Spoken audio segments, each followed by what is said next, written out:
Good morning. My name is Michael Williams, and I'm the President and CEO of Orchard's Children's Services. But I didn't come here to talk about me. I came here to introduce you to an individual that I met several years ago that has had a major impact. For 20 years, I worked with juvenile justice young individuals, and they would ask the question, why don't someone do something before we get here? And that's what led me to coming to Orchards. And I met this gentleman who understood that question and the answer early on. He was able to take young people who had become hopeless, who felt that no one cared, and he helped mold them into professionals. He absolutely courteous young people, and he didn't do it with a hammer. He did it with a heart. But not only did he have a heart, he had a skill base that was very unique, in my opinion, for how he did that. He used relationships, he used the understanding that you can be great, and he used his teaching skills. Because oftentimes in this life, teachers and social workers don't get the credit they do. We impact more children than anyone else and get a little credit. He has never done it for credit, but he deserves credit. He has some unique techniques that he'll introduce to you.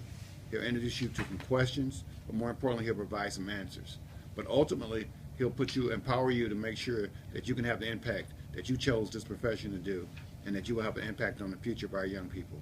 Because Albert Einstein is truly a man of grace.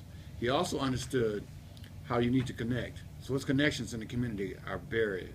I saw this young man on the floor of the Pistons, and since that relationship has happened, he has formed a relationship not only for himself, but the players that I was amazed at, seeing people like Rasheed Wallace, Ben Wallace, and even the current day Pistons, and Pistons going back way before some of you can remember, that have a respect for this man. Because athletes sometimes don't get known for who they regard as high. They regard him in the highest way. He's able to get them to do things for our organization and on behalf of children that I could have never done in the years I've been in this business. So he helps to teach them that they have a cause and a purpose.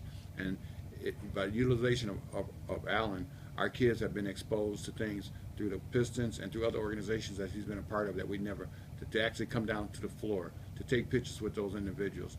And while you can see these as just stars, he made the students the stars and the Pistons the supporter. And one thing that I love about Alan, he has never tried to be the star. He's always been the cameraman. And by that I mean, would you know who Denzel was without the camera? Would you know any of the great actors? So he doesn't brag and braggadocious, but it's the cameraman that makes everything come real. And today you have an opportunity to learn what's real. And I hope you take advantage of that, because truly he would not be there unless he believed in what you all are doing and the mission you have. But most importantly, he believes that teachers can have the impact to really change our society, and he goes beyond the rhetoric that children are the future. He makes them the presence, and he's allowed them, a lot of the students, to have a bright future. So on behalf of the Orchard's Children's Services, on which he sits on my board for over 20 years, and a young man who comes from Flint, who with the hue of my skin sometimes gets lost, Alan never got lost. And I thank him for helping us find a way to help children better, and you'll find that today. So on behalf of Orchard's Services, I introduce to you Mr. Albert Einstein.